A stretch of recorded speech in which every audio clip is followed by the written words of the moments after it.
Merci Madame la Présidente. Bonjour Madame la Ministre. Comme vous l'avez indiqué, depuis 2 ans maintenant, le monde est plongé dans une pandémie avec toutes les conséquences qui l'accompagnent, notamment sur la santé, avec des confinements, des quarantaines, des couvre-feux parfois, avec des frontières fermées et l'absence de coordination aussi parfois entre les États membres, et une désorganisation et une pression sur certains des services publics et les entreprises. Tous les piliers de notre société souffrent de cette crise. J'en cible 2, les systèmes de santé qui tentent, et j'espère le plus souvent réussissent à tenir le choc, malgré des conditions difficiles pour les personnels, où l'éducation, où les communautés éducatives sont sous pression et où la mission d'égal accès au savoir est impactée et où la jeunesse européenne est déstabilisée et précarisée pour une grande partie d'entre elles. Bien entendu, vous l'avez indiqué, beaucoup d'autres secteurs seront durablement touchés. Mais je ne vous cache pas que l'un des piliers essentiels de notre vivre ensemble m'apparaît particulièrement et durablement bousculé et en danger.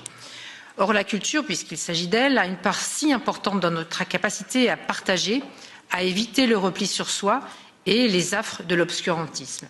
Je ne sais pas si la manière dont les différents pays européens ont réagi à la pandémie vis-à-vis du monde culturel a été examinée en détail, certainement, mais là, plus qu'ailleurs, les tergiversations, les ouvertures, fermetures, contraintes, parfois inexpliquées ou parfois inexplicables, ont obligé les acteurs du monde culturel à s'adapter en permanence sur les aspects matériels au détriment parfois de la création. Pour beaucoup d'entre eux, c'était, et cela demeure, une question de survie. Ces acteurs culturels, ils ont joué le jeu, ils ont descendu les jauges, fermé des équipements, ils ont renoncé à jouer, renoncé au public, licencié et parfois mis au chômage technique. Est-ce que leur patience sera récompensée? On ne sait pas, puisque la fréquentation reste faible.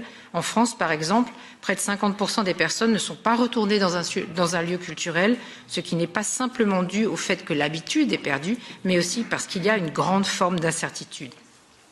Aux côtés des publics, l'impact est important aussi pour les acteurs culturels, les artistes et les techniciens.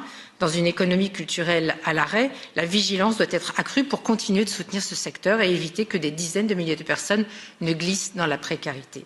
J'aimerais donc avoir votre point de vue, Madame, pour savoir comment la présidence française de l'Union compte aborder ces sujets en concertation avec ses collègues européens, au-delà des éléments que vous nous avez transmis.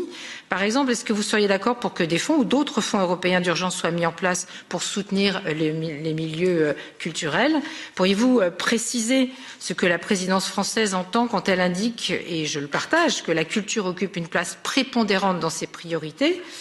Au-delà de la déclaration, je le redis, que je partage, mais qui me semble un peu vague en termes d'action, est-ce que vous pourriez nous donner des indications sur, en particulier, le jeune public et les jeunes créateurs?